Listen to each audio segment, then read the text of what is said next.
Você já imaginou produzir um álbum ou uma música que seja capaz de atravessar 6 gerações? Uma música que seja ouvida por mais de 50 anos? Que seja capaz de vender mais de 50 milhões de cópias no mundo todo? Cara, isso é praticamente inimaginável, né? Um feito realmente histórico. Saiba você que esse álbum já existe e ele tá agora comemorando 50 anos de existência. Eu tô falando do álbum The Dark Side of the Moon, da banda de rock progressivo Pink Floyd.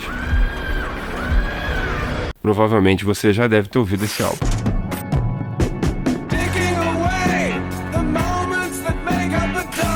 O mais legal é que essa comemoração veio acompanhada de uma competição internacional aí, que vai acontecer no mundo inteiro.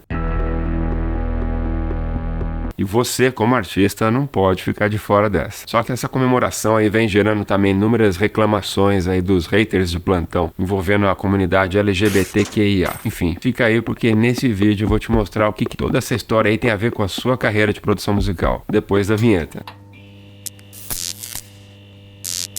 Olá, meu nome é Thiago, seja bem-vindo ao canal da TF Studio. O álbum The Dark Side of the Moon é o 8º álbum do Pink Floyd que foi gravado em estúdio, lançado originalmente em 1973. Um material que foi gravado no EMI Studios, que logo em seguida ficou conhecido como Abbey Road Studios, em Londres, que por sinal a gente acabou de fazer um vídeo aqui no canal falando a respeito do Abbey Road Studios, a questão de uma câmera de reverb que eles possuem lá, que é capaz de gerar um reverb natural. Depois desse vídeo aqui, vai lá e dá uma olhada porque é uma história bem legal. Um lance muito importante desse álbum aí, The Dark Side of the Moon, é a sua capa icônica, que foi criada por Storm Thorgerson e George Hard, do estúdio de design gráfico Hipnose, um grupo de designers que acabaram se especializando na produção de capas de álbuns de música, lá por volta de 1960 mais ou menos. Juntos esses caras criaram aí várias capas de álbuns que se tornaram icônicos aí na história da música, como é o caso do The Dark Side of the Moon e do álbum Wish You Were Here também do Pink Floyd, assim como House of Holy do Led Zeppelin. Thorgerson e a Hipnose ficaram conhecidos pelos seus conceitos criativos e seus visuais impactantes, e são amplamente reconhecidos aí no campo das artes voltados para a produção de capa de álbum. A capa do The Dark Side of the Moon consiste num fecho de luz que atravessa um prisma, resultando na divisão dessa luz branca em algumas das cores que a gente consegue enxergar refletidas numa parede escura, representando o título do álbum, The Dark Side of the Moon. A escolha da imagem do prisma, segundo os próprios designers, reflete a temática desse álbum, que explora diferentes facetas da vida e da psique humana. Essa capa é considerada uma das capas mais icônicas aí da história da música mundial. Bom, mas como eu falei, a comemoração aí de 50 anos desse álbum veio acompanhado de uma competição internacional. E acredite você, o Pink Floyd está selecionando uma nova geração de animadores que sejam capazes de criar 10 animações para qualquer uma das 10 faixas do álbum The Dark Side of the Moon. O Pink Floyd tem uma rica história de colaboração com animadores desde o início da banda. Nomes como Ian Ames e Gerald Carr, dentre muitos outros. Em alguns casos, esses videoclipes até se tornaram-se sinônimos das próprias músicas. Enfim, o 50º aniversário desse álbum não podia ser diferente. A banda decidiu dar a todos os animadores do mundo a oportunidade de apresentar uma nova abordagem a essas obras atemporais do álbum The Dark Side of the Moon. Os animadores podem se inscrever aqui pelo YouTube com até 10 vídeos, um para cada música desse álbum. Um vencedor será selecionado aí por uma bancada de especialistas, incluindo Nick Mason, o próprio baterista do Pink Floyd. And we look forward to seeing your submissions and celebrating with us 50 years of Dark Side of the Moon. Good luck!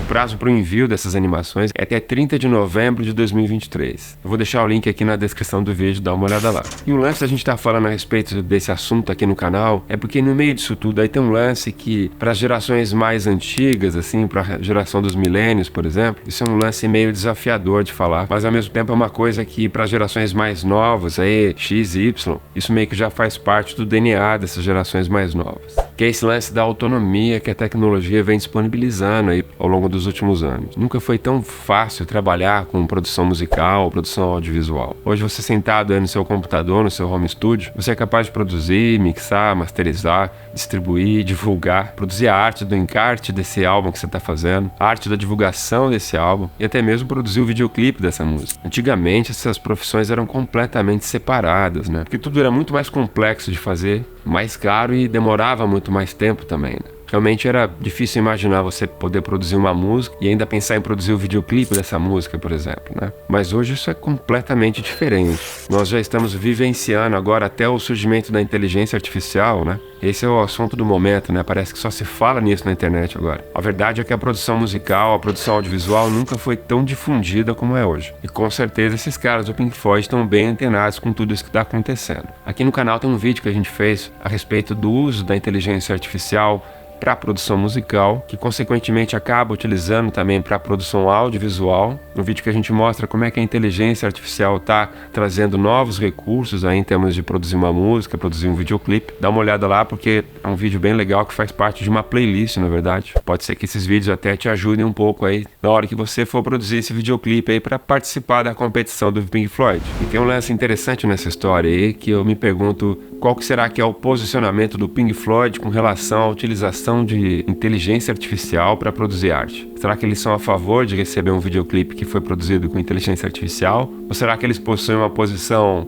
contra a utilização da inteligência artificial? O que você acha? Qual dessas duas estratégias você utilizaria para fazer esse videoclipe? É que caso você não saiba, o Pink Floyd sempre foi uma banda muito crítica contra o sistema, muitas vezes até bem ativista, assim, do ponto de vista industrial, político, tecnológico, religioso. É bom você dar uma boa lida aí nas letras das músicas, principalmente desse álbum, The Dark Side of the Moon, antes de decidir se você vai ou não utilizar a inteligência artificial para participar dessa competição. Bom, é isso. Valeu, espero que você tenha gostado. Ah não, eu esqueci. A gente não falou dos haters, né, que eu comentei lá no começo do vídeo.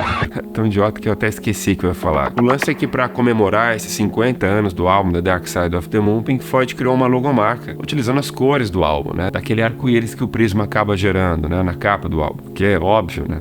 Mas enfim, aí os digníssimos haters aí de plantão na internet, né, começaram a criticar essa logomarca, dizendo que o Pink Floyd estaria se apropriando aí da bandeira, né, LGBTQIA, no intuito de conseguir uma promoção, né, uma maior divulgação com isso, utilizando dessa imagem para se promover, né, tipo, pagando de apoiador pro movimento LGBTQIA, entendeu? Cara, só que, porra, pensa só, 50 anos desse álbum, 50 milhões de cópias vendidas no mundo inteiro, 50 milhões de cópias, hein? Eu disse 50 milhões de cópias. Você realmente acha que os caras precisam fazer alguma coisa para tentar ficar mais famoso do que os caras já são? Enfim, mas vamos a um pouco de história aqui então. O álbum The Dark Side of the Moon foi lançado em 1973, enquanto essa arte aí da bandeira arco-íris, como é chamada, foi criada aí pelo artista e ativista pelos direitos LGBTQIA, Gilbert Baker, que tem até o filme do Milk, né, que fala a respeito desse cara. E essa arte desse cara foi lançada em 1978, alguns anos depois do álbum, né, do Pink Floyd. Então, se tem alguém que roubou alguma coisa de alguém aqui, foi esse cara, né, não o Pink Floyd. Mas isso nem é o caso, porque não foi isso que aconteceu. A verdade é que ali pela década de 80, várias bandas utilizavam muito dessa imagem do arco-íris em vários videoclipes, em várias capas de álbum. E outra, mesmo que o Pink Floyd tenha olhado para essa logomarca e pensado, putz, vão dizer que isso aqui é ligado ao movimento LGBTQIA, isso não estaria completamente fora das letras das músicas do Pink Floyd. Enfim, haters à parte, imaginar poder fazer um videoclipe que pode vir a ser utilizado pelo Pink Floyd é algo assim que vai trazer um currículo aí para esse artista assim sem precedentes, né? Já pensou nisso? Poder sair por aí falando que o Pink Floyd utiliza um videoclipe que foi você que criou é difícil até de imaginar isso, né? Cara, se você é artista, você não pode ficar de fora disso. Tem que participar aí dessa competição. Então dá uma olhada no link, se inscreve lá e já começa a pensar nesse videoclipe aí. Se você assistiu esse vídeo até aqui, por favor, deixa um joinha aí para que esse vídeo chegue para mais pessoas. E ativa o sininho aí para você ser avisado de quando a gente produzir o próximo vídeo. Aqui no canal a gente lança vídeo toda semana, tudo produzido com muito carinho para você. Valeu e até o próximo vídeo.